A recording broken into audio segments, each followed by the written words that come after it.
Hi there! Welcome to the January episode of Vegetables Matter, January 2020.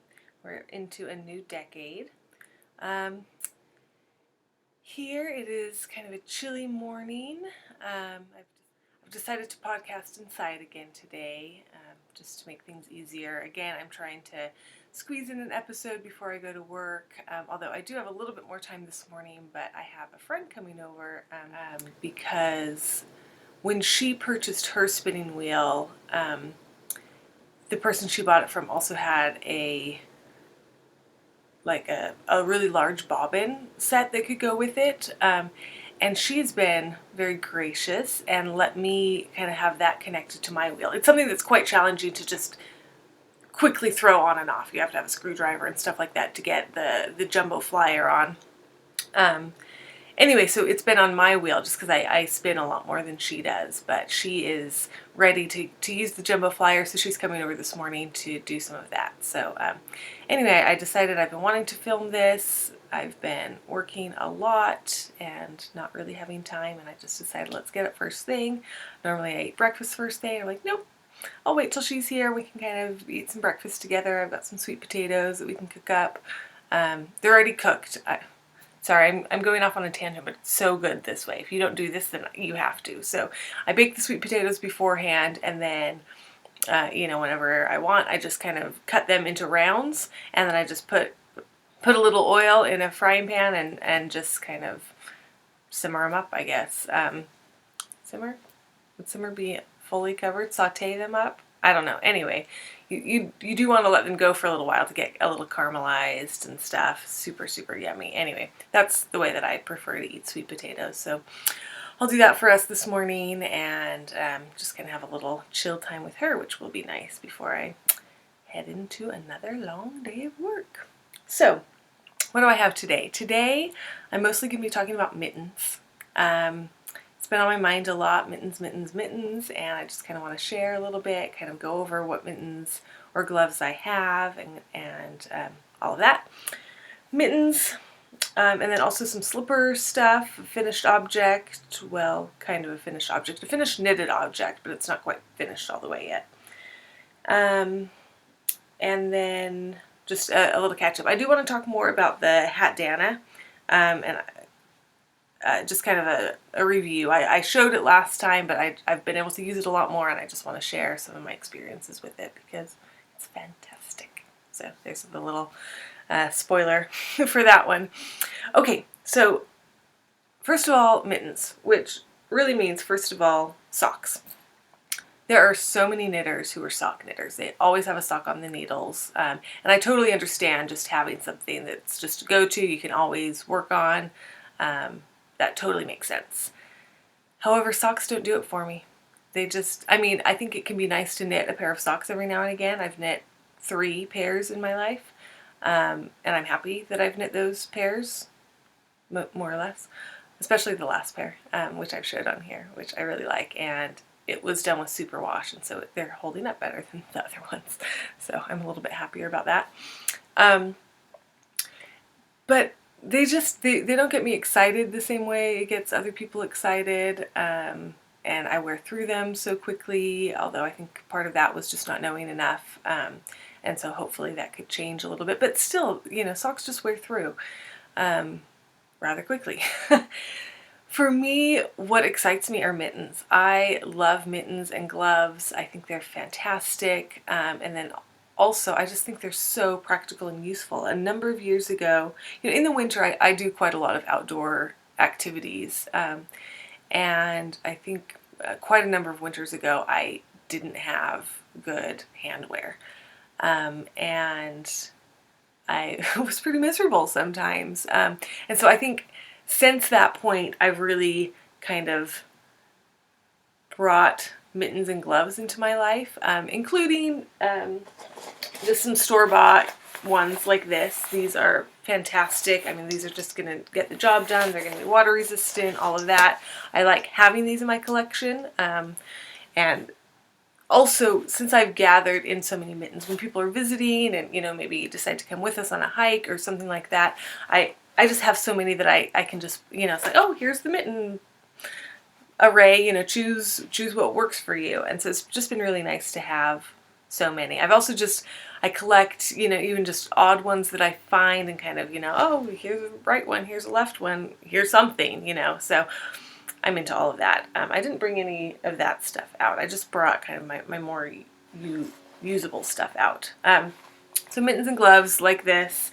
But then I also have, well, of course, I've showed my fingerless mitts on here already. I haven't worn these. They don't feel like they're for me. I think eventually I might make a third pair, and those might be for me, but these just don't feel like they're for me. And I think I know who they're for, because when I was knitting them, I spent some time with this person, and it just felt like they should be for her. But I haven't given them to her. I've only met her a couple times, so it would require getting an address and sending them to her. She's in New Mexico. But I do think that that's who they're for, and I think they would look really beautiful on her hands. And the way that she like moves her hands around, it's like, oh yeah, these would look good. So anyway, just showing that is something I've got. I guess I'll do the handmade ones. I've got these mittens, which were my first ever Fair Isle project, which I did during the Knitting Olympics 2 winters ago. And then I also have my thrummed mitts. And then I also have, as far as mittens go, rather than gloves, I've got these, which I've had for a really long time. My sister gave them to me. They were hers, and I think I needed mittens, and I kept borrowing them, and then she gave them to me. And, I mean, she must have given these to me definitely more than 10 years ago. Maybe 15 years ago or something, and I've worn them quite a bit, and they're still doing pretty good. The left one looks great. The right one, the leather is kind of coming off the thumb now and here. I really ought to just take a needle and thread and kind of tack this stuff back down. Anyway, they've been really good, and it's also good to see, you know, how effective this this leather work is at just keeping something really solid. This also has a liner inside, so it's just nice and warm. They've been great mittens. Oh, and the last one, well, not the last one, but another one that I wanted to show is 2 years ago, I was working on some sheepskin mittens. I got this one done, and I never did the other one. My dad got sepsis that year, and yeah, I learned to let some things go. It's just like, this was not as important as some other things. And so as I'm thinking about mittens and bringing this out, it would be nice to maybe get to making the second one this year, although I don't think I even have the pattern that I used anymore. It would be rather tricky. We'll see what I do. There are lots of things around the house that need some mending or fixing or this or that, and I'm sure I'll get to some of them, and I'm very sure I won't get to a lot of them as well. So I'm just gonna let myself get to what I get to and not feel guilty or stress about any of those things. Yeah, that's where I'm at right now. I haven't been having a lot of time to be fibering recently. And so yeah, there's so many things that I want to be mending and fixing and working on and finalizing. And then there's also just like, oh, you know, kind of the bulk of something and all of that. And I just haven't really had a lot of time for either one right now. And that, you know, I'm just trying to be easy on myself, and, you know, like, that's where I'm at right now. And I guess in the time since I last recorded, there have been times where I've had some good knitting time. There have been a couple trips that we've gone on, so some good time in the car. Where I knit up some slippers and kind of finished off the main knitting for something else, which I'll show later. So anyway, you know, it comes in waves, and I'll just take what I can do, and, you know, this is all about things that I love to do, so why I feel guilt or stress about it. Okay, so okay, then these two that I have here. These are some glittens. I really love that word because these are just so awesome. These are some glittens that my cousin gave me a number of years ago. We did like a cousin gift exchange for the holidays, and they're fantastic. And I've just used these and used these. You know, they've got the little cover the thumb can pop out, and they're just super, super practical. These were really my go-to for a number of seasons. I've had to repair the thumb twice, which has been good just to keep them used. So I've loved these this year. I don't know why, but these haven't been my go-to. I guess I have another go-to that I've been really liking, but these are fabulous. So this year, these have been my go-to. So again, some, ooh, they're wet. I just washed them last night. They're still wet. These are just, I mean, I think you can just tell like how thick they are. I think that's why I've been really liking them more than my other ones this season. I just love how durable and thick they are. You know, I love having use of my fingers. It's really convenient. So these have just been a workhorse this season so far. I've been finding that although I have quite a number of mittens, I don't use them a lot. You know, just because you don't have access to your fingers. And so, you know, if you put them on but then have to do anything, you just have to take them off. And I just find that these end up being so much warmer because I have access to my fingers, so I don't have to take them off ever. Yeah, so those are some mitten musings. It does work with mittens, you know, if all of a sudden I'm going to start engaging in an activity where I'm not going to need my hands for a while. So, you know, when I bike to work, I definitely throw mittens on because with the wind and everything as you're biking, you know, mittens are what I need. And also if I'm hiking, sometimes when it's like, okay, you know, now we're just going to be hiking for quite a while, I throw the mittens on. Although these often work just as well. Anyway, so I kind of go back and forth. So even though I have these fabulous mittens, especially like my new thrummed mittens, I don't wear them a lot. I do wear them sometimes, but I don't wear them a lot. And these are not incredibly successful because although I love them, I love the pattern, it was really fun to do all of this, they're too big. They're too big for me. They work well. I used to have like just this little cotton or acrylic or something, little gloves. And if you wear those and then are going to do something that requires more warmth, then these can fit over those pretty well. But other than that, they're just too big. So these just kind of sit around, unfortunately. I need to find a better home for them or something better, and maybe try to make myself at some point a smaller pair because these are just too big. I'm a loose knitter. My gauge is always a little bit bigger than called for. And with this Fair Isle, obviously I wasn't going to be really reducing the number of stitches. Yeah, so that is some of what I currently have mittens-wise. And then I've decided, you know, it's so nice to be able to make things for family and friends, and, you know, I'm not, I mean, it's hard to know exactly where I am. You know, it's all just a comparison against other people. So most people in my actual life think I am just constantly creating stuff. However, in the online fiber community and seeing how much other people do, it's just like, whoa, you know, like people act like, oh, a pair of mittens or a hat or something like that. It's just a small project. You like whip up all of those and have Christmas presents for everyone. And I'm like, I do that with like a couple people, you know, it's like, those are like the big winners if they get something like that. Yeah, whereas other people I know, it's like they do that for everyone, and then the big winner is like gets a sweater, and I'm just like, I've knit 2 sweaters in my life. And I really want to keep working on that and up that number, but for now, that's the number. So anyway, mittens. I really do want to make sure to get, or just to start working on mittens for everyone in my family right now. That just sounds like a fun project. I also do have a few big trips coming up that, you know, I do understand as well, like people knitting socks, because then it's just such a small portable project that, you know, takes quite a bit of time. And so I think mittens are my way of doing that. So I have 2 international trips this year, which I'm really excited about.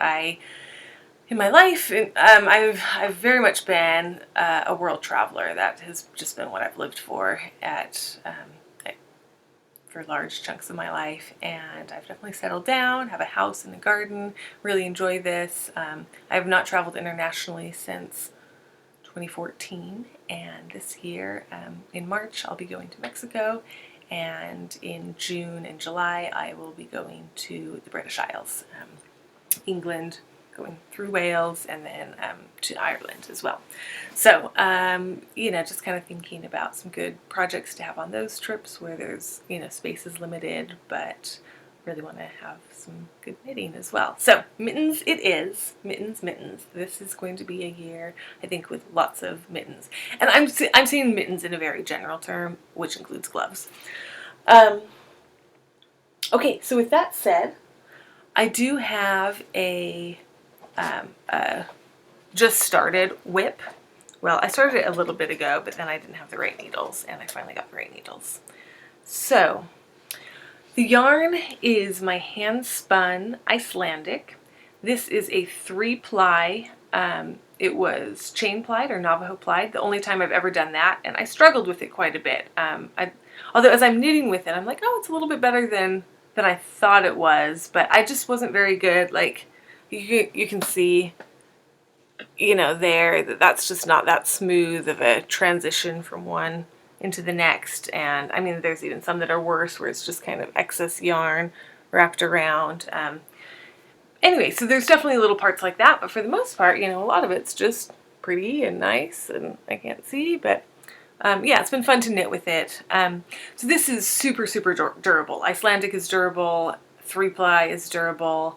I recently dyed it with indigo, and this, I had a whole fleece of Icelandic, and this was kind of the last bit of it that I spun up, and this part had a lot of like the variegated, or just kind of the different colors of the sheep. Mostly it was, you know, a cream sheep, but then there were some dark parts and some brown parts, and it was really fun in this to kind of use up kind of more that variegated. And then, yeah, so you can see, you know, there it's darker and then lighter. So there's lots of little bits like that in here, which has been fun to work with.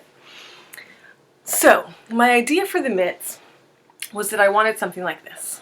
I just thought these are so practical. I love them. And I kind of had in the back of my head that they could be for my husband. But with my husband, or I'll just say with Dawood, we've talked a lot. Like, he's really liked my thrummed mittens and has been interested in a pair for himself. And so I've even talked about that green roving that I had. It's like, oh, this will be so good for some thrum mittens for him. But as as winter came back again, and I was realizing that I really wasn't wearing my thrummed mitts that much, and he was seeing me wear these as well, you know, I kept kind of asking him, like, what kind do you want? And he kept saying thrummed mitts, and I was like, okay, you know, finally another time I'm just like, if you want thrum mitts, I absolutely want to make thrum mitts for you.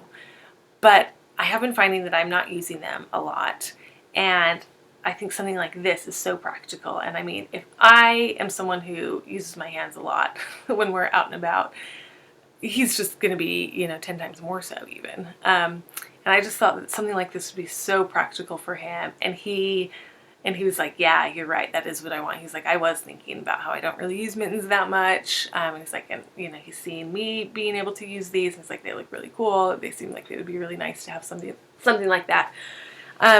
So yeah, so with that, I really wanted something super durable. I mean, I've just loved that about these. It's just that I don't feel like I have to be careful with them. It's just like, these are my workhorse gloves that are just durable. Whereas if I'm wearing something like this, obviously these are quite delicate. You know, I'm not going to be like carrying, you know, bundles of wood that I'm finding places, you know, whereas with these, it's like, sure, no problem. Let's just do it all. So that's really what I wanted for these. And I think this is just the perfect yarn for it. It's just super durable. It's pretty with the indigo that I just did on it as well. Kitty likes all the strings. Hi, kitty, kitty. You want to come say hi? Yeah. Oh, you want me to open the closet door? This is the closet behind me. She loves to go in there and explore the shelves. Let's see. So I'm basically just mimicking this. I don't have a pattern except for this. They don't, I mean, these are just like so simple. There's no gusset for the thumb. It's just kind of wide and awesome.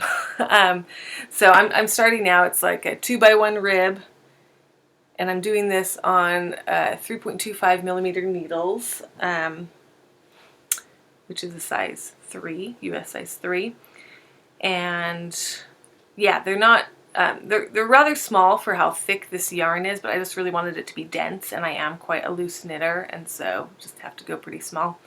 I first started doing this ribbing because I will do the stockinette in size 4 needles, which is what, like a 3.5 millimeter. And so when I started the ribbing, I started on a size 2 because that's what I had, but they were just so pokey and pointy, and they were such delicate needles for this thick yarn. It was just not fun to knit with. And I'm like, you know what, I'm just going to wait because I have, you know, quite a bit of ribbing to do, because then it gets doubled over. And I was like, I just want different needles to knit this on. So I went and got needles. I don't have a lot of needles. I have like an interchangeable set, but the smallest size is a size 4. And oh my gosh, I mean, you just think a pair of needles shouldn't be that expensive. These things were $16, $17 with tax. It's just kind of crazy, but I just thought, you know what? I just need the right tools for my craft. So anyway, got them. Hopefully I don't lose them. Yeah, excited to work on this project. I did do a swatch earlier, and that's kind of with the other side of the yarn. So I kind of swatched on one side with the stockinette and the other side with some ribbing. Not a great, not a giant swatch or anything, but enough to kind of give me an idea of the type of fabric that I like. And yeah, so swatching. This one, it started off with quite a bit of this pretty, you know, kind of different colors in it. And so I actively didn't want to take this out because I thought, you know, that ribbing that I do at first, it's going to be tucked inside the glove. And I think that's so pretty. So I want to go this way and hopefully, well, we'll see, but maybe get some of this in the gloves themselves. So that is that project. Hi, kitty. Hello. Can I take that back? Can I take it back? Thank you. My cat has not, she's been a really great knitter's cat, and that she hasn't been overly obsessed with fiber, but she's recently been discovering it a bit more. So far it's all been good. She's not super harmful about it, but I think just with the dogs, if ever she's like super interested or excited in something, they just like come over to her and just like, oh, something's fun, like I want to see it, and she's just like, whoa, okay, that's a bit much. They get along well, but you know, they are a lot bigger than her, and yeah, she's, you know, they definitely can drive her off. So, but I think as the dogs have just mellowed out and gotten more used to her too, and you know, also just gotten a little bit older and, you know, a little bit less wiggly, then she's been developing a little bit more interest in little home toys rather than just playing with insects outside. Okay, so that is what I have for mittens. Yeah, it'll be fun to kind of work on mittens for everyone in the family. I'm excited about this project. We'll see where I get, but that's definitely something I'm going to be focusing on this year. Okay, with mittens comes slippers. So, well, first, I think I've maybe showed them before. I do a lot of these felted clogs by Bev, someone or other. Bev Galeskas, something like that. I've made lots and lots of pairs, probably about 25 pairs by this point, over the years for family and friends, and then as they wear out for more people. Yeah, speaking of socks, you know, slippers do the same thing. They just wear out so quickly. So, you know, yeah, this is really thin. You can see here that, I mean, this is a really thick sole at the beginning. It's, you do 2 soles. I mean, these are giant, thick things that then you felt down. And still, I mean, I made these probably about 18 months ago, and I'm almost all the way through them. Anyway, so most people in my family have received a few pairs, and my dad had his pair, and I think, you know, a couple years ago now even, they wore all the way through. He did a great job with them. They and didn't, I mean, they lasted him for, I go through them very quickly. I do. But my dad definitely spent longer with his, but they did eventually wear through. And so finally this holiday season, I decided it was time to make him another pair. So I have some pictures of them before I felted them. Really, really happy with how they turned out. Yeah, my dad is colorblind. He's red-green colorblind, so he sees blue and yellow well, and then kind of reds and greens and browns all kind of muddle together for him. But he does really like purples as well. When, you know, like as a kid, we're always quizzing him on stuff. And whenever, did I already tell you all this? Last episode? I think I did. This sounds all really familiar. Anyway, he always says that purple is like a really pretty blue. So I wanted that. I think I talked about this last episode. Forgive me, but maybe you didn't watch last episode, so this is all new to you. Anyway, so I wanted to give him like kind of a bluey purple color, and when I went to the store, they didn't really have what I wanted, but because in this pattern you hold two strands together, I ended up opting for a blue and a purple, and I just thought together they're really exactly what I was going for, and they are, and he is so happy about them. He doesn't have them yet because I've decided to try doing a leather sole on them. I just think, you know, doesn't, you know, this isn't the biggest project, but it takes quite a bit of time, but especially it's the wool itself, you know, as these are wearing through, it's like there's all this wool that's perfectly good and lovely, and yet just because of this hole, really here, it starts getting here for me too, but for me it's always right here. Anyway, it's all this lovely yarn, all this lovely wool, and so I want them to last longer. So even though it's going to take a while, I am going to put leather soles on. I just cut them out last night. I will, shoot, I don't have it. I have a little tool to kind of punch some holes in it because this is really thick. So, you know, you can see that's really thick leather, so it'll be murder to try to poke holes through with the needle, but I'll hole punch some holes through it. I have a little leather tool for that, and then I'm going to sew these to the bottom, so to make them hopefully much more durable. With my own slippers, well, I've also started a pair of slippers for myself. With the same yarn for soles as my dad. So it's this gray. And then I really liked his colors. I even thought about just doing his exact colors, these two together. But then I also have this turquoisey color, which is like my favorite, and I'd been thinking of doing something there. So I thought, oh, I could do these, or I could do these, or again, I could do like my dad and just do these, although I don't know that I would have enough yarn for that, but I might. My feet are definitely a lot smaller than his. Anyway, so I started doing it, and I started doing it with the turquoise and purple, and I kind of thought that I would maybe transition and do all three of those options throughout. So I started doing the next color, and now I've just stopped. I don't think that I like it, and I can't decide what to do. I think, like normally, hey kitty! Sorry, she's trying to rip apart my dad's slippers. No, play with something else. Like what? I don't know. Something else. This winter she's become much more of an indoor kitty. She used to just want to be outside all the time, but now she's like, it's kind of cold. I'll stay inside. And as such, she's wreaking a bit more havoc inside. Anyway, so these are kind of at a standstill because I just don't think I'm quite that pleased with them. I might rip back and just kind of keep going and keep it all the same. Or like I was about to say, like this was just using up a bunch of green scrappy stuff. But rather, I mean, with this new one, I just kind of have like a band here and then basically a band here. And it's just like, it's kind of weird. Whereas with this one, you know, I kind of like did it throughout so that it looks more like a whole piece. So I'm not quite sure what I want to do with those. I think for now, I'm just going to let them sit for a bit.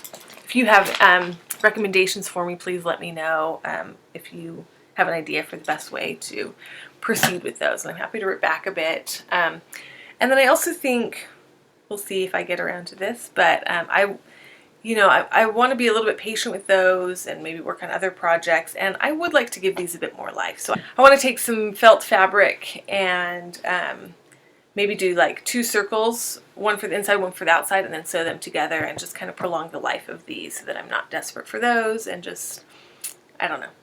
I want to give these a bit more life before I move on to the next pair. Okay, mittens and slippers. Cha-ching. Next up, just a quick update on the Hoarfrost. I have finished knitting it. Do I want to talk about this now? Yeah, I finished knitting it. Oh, I think it's so beautiful. The pattern is just gorgeous. I'm not done with it. You can see that as I knit it, it flares out quite a bit. So my tension, even though I did change needle sizes and stuff, my tension when I am knitting color work is a lot tighter. Kitty. She's going on to my other yarn. I moved the slippers. Good job, Wasatch. Scare her off. Scare her off. Yeah. Hi. There's my little Wasatch. Yeah. Hi. Sweetheart. Yeah, you're a good boy. Mwah. Yeah, cute cat. Hi. Okay, so my color work tension is just dramatically tighter than my non-color work tension, and this is with a needle size change. And when I've worked color work, how many color work things do I have? Maybe like 3. The mittens, my Water's Life capelet, and now this. And when I've been working it, I have noticed that things do seem to get kind of tight, and I've just thought, oh well, you know, that seems fine. You know, I've changed needle sizes. I think it's okay, but I'm realizing that I think I should, my next project, I should really pay attention to my tension and maybe try to loosen it up and not have there be such a big difference, because it ends up, when I put this on, it ends up just flaring out a lot. So what I did for this is there were 2 versions of the pattern. There was the cowl and then the hooded version. And so I did the hooded version on this side, which I really like. I like how it kind of can go down the back a little bit. And then I decided not to do it. Uh-oh. I decided not to do it for the other side, because if I put this on this way, you know, and if I try to do the hood, it's just like big and gappy and doesn't quite make sense to me. So I decided that this officially just goes one way, like this. And it can kind of come up a bit, just because I got that far in the pattern before I decided that I didn't want to do the whole thing. It doesn't quite work for me yet though, but that's okay. I'm going to keep working with it, because it still is just kind of a little bit gappy. So what my idea right now is that I'm going to take this brim and maybe fold it down on itself and do a drawstring. However, it's a pretty small brim already. The cat's leaping with a ball of yarn. Okay. Yikes, shaking the camera. So, roll it down and do, I already said that. Okay, so I want to, it might be, the brim might be a little too small to really get something in there, like a drawstring. That way I can kind of cinch it around. Although it is pretty to see the opposite side of the color work. But to be able to cinch it down and kind of like bring it right up around so that if I'm wanting it close, I can do that. What a pretty pattern though. I really like that pattern, and I just want to make it more functional for as a piece that I wear to keep me warm in the winter. So I'll keep working on this. I might rip out the bind off and knit this a little bit longer and then fold it over so that I have more space. We'll see. This might take a back burner for a while, I've got to admit. We'll see. Okay, so last up, I do want to talk about the Hatdana. It is fantastic. It is exactly what I needed and wanted for, especially for camping in the winter. Like, even though I have dreadlocks and so I don't like brush my hair and stuff, just when I'm camping, you know, day in, day out, it can just start like just being crazy and weird, and this just keeps it all contained, and it's just lovely. It's also incredible that when my hair is up and I am going out, I can, you know, I can reverse it and put it around the other way. Just like however my hair is, I can put this on for warmth, and I really, really love it.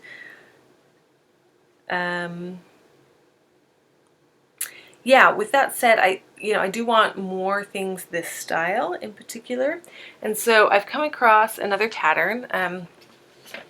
Amber from A Lovely Yarn made this pattern, and I just thought, oh my gosh, that could be like this, but something a little bit different. So it's a cowl, and so I'm going to need to modify it in order to make it more of a Hatdana again, but that seems fine. Let's see, I'm not supposed to show things, but there you can see what it looks like. Sorry, I can't see if that works. I think it's really beautiful, and I'm excited to work with it. I have the yarn picked out for it.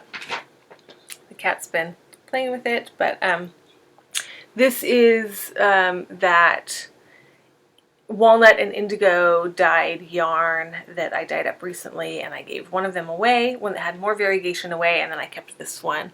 And it still has, you know, really pretty variegation in it, and I'm so pleased that I made this. I haven't really played with variegation, and I just think it's going to be really beautiful, and just, I don't know, I think it's going to work well with the pattern.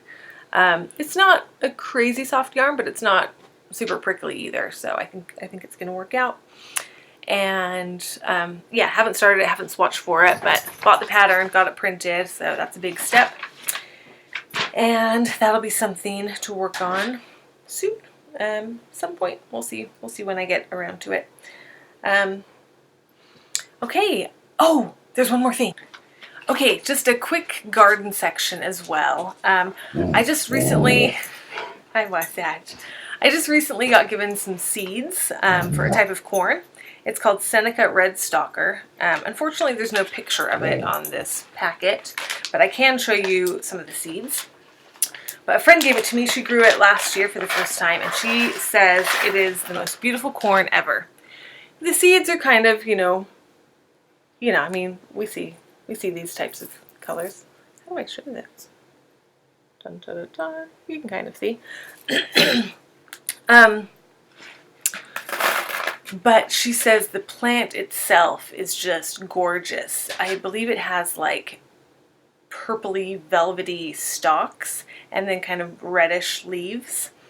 And she says it's so pretty. And I mean, obviously corn is wonderful. I love corn. But she decided last year to, excuse me, she decided last year to try dyeing with it. And she has not yet tested it for, like, you know, color fastness stuff, but she got an incredible dye, like an incredible deep reddish, slightly purple color with it. She showed me some pictures of it. Oh my gosh. So pretty. So I'm really excited to add this to my garden this year.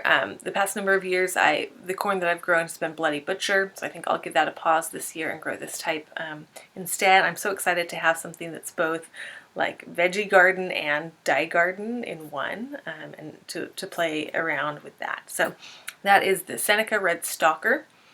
Also with seeds, I don't have stuff yet, but my local seed company, Grand Prismatic Seed, they have like a new catalog out, and looking through it, I swear they've got way more dye plants than they even used to have, although they've always been pretty good with that. And I'm just realizing that I don't have a big enough garden, because normally I do stick mostly to veggies, you know, doing a little bit of other things, and then just kind of randomly gathering stuff from the yard that I might be able to dye with, and then also from the mountains.